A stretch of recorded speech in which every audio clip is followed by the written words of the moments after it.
coming into the clinic on crutches.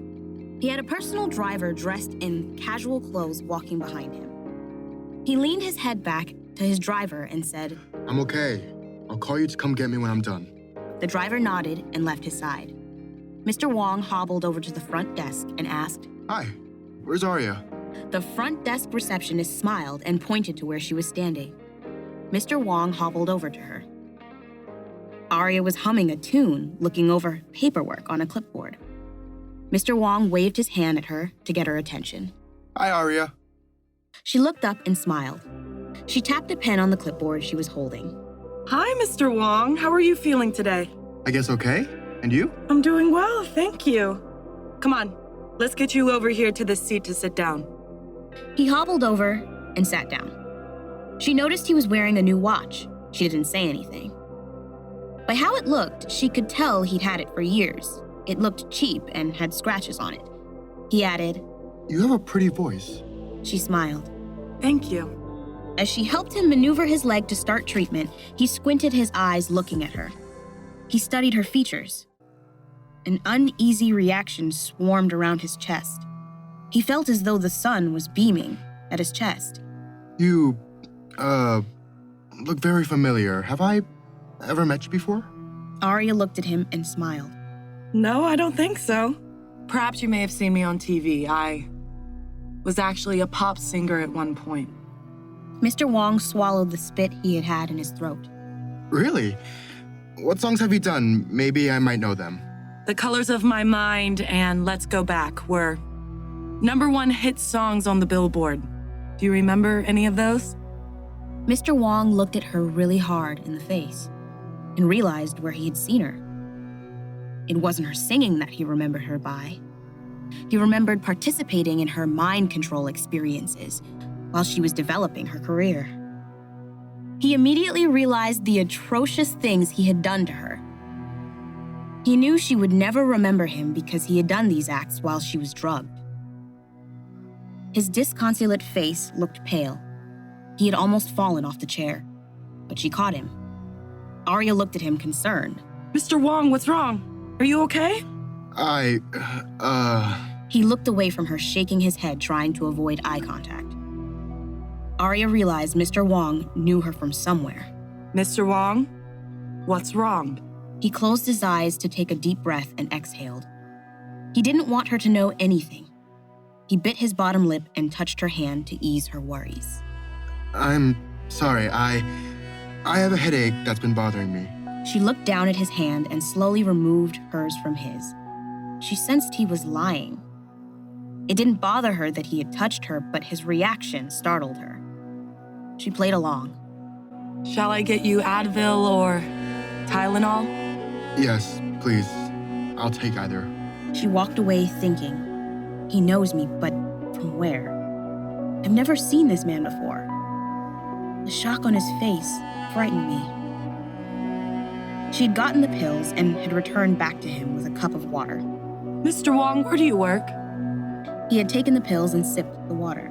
I used to work for entertainment companies. I'm not retired. She chuckled. You look so young to retire so early. In a monotone voice, he responded. I was paid very well. Inquisitive, she asked, What did you do for them, if you don't mind me asking? Ignoring her question, he smirked. I remember you.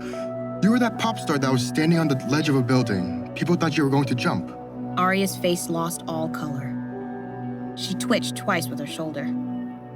Her pupils became big, remembering that horrific day. Arya put her hand on her chest where her heart laid. Yeah, that was a dark day. She rubbed her chest slowly to calm her nerves. May I ask, why were you on that ledge? What happened? You were on the ledge for 2 hours. I don't think you ever sang again, right? She slowly backed away from him and looked at the ground as she spoke. No, I didn't. The public, She shook her head. instead of embracing me to live, they made fun of me, saying I did it as a publicity stunt. She looked up at him with remorse in her eyes. The media claimed I was on drugs and did it only as a cry for attention. Mr. Wong knew that the media was lying, and he remembered how big she was and how the record label had destroyed her. With sympathy, he poked her shoulder to get her attention. I know it wasn't drugs, and I know you were not crazy. She looked at him with compassion in her eyes. You believe me? Why? How much do you remember about your past?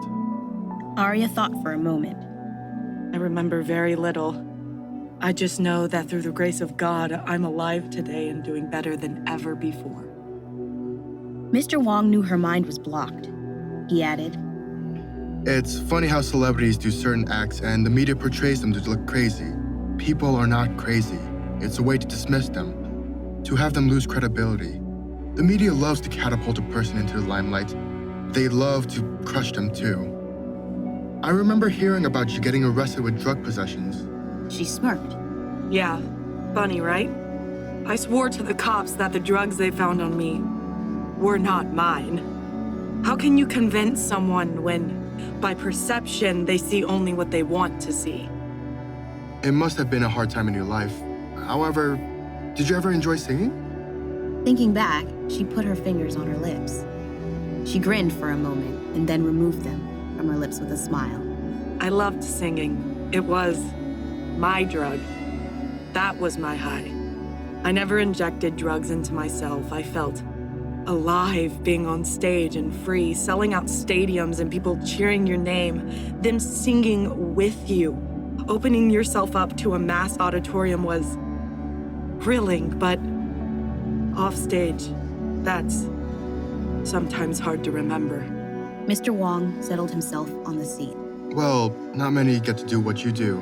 I'm sure it was worth the ride. She shook her head. No, it wasn't worth it. I've learned a lot about this world and the corruption that goes on. I now sing for Jesus, and I'm thankful for the peace that I have within my soul. He smirked. What makes you believe so much in this Jesus? Her face lit up. I used to have night terrors where I could not move. There would be this dark force sitting on top of me. I would be conscious through it, but I had no control. This terrified me for a year and a half. One night, I called out his name and I repeated it and repeated it. The dark forces were gone. It never happened again. This life has a lot of evil in it, but around it has a lot of beauty too. So I have my own personal experience with Jesus, and he saved me. I know he's real. This life is a battle between good and evil.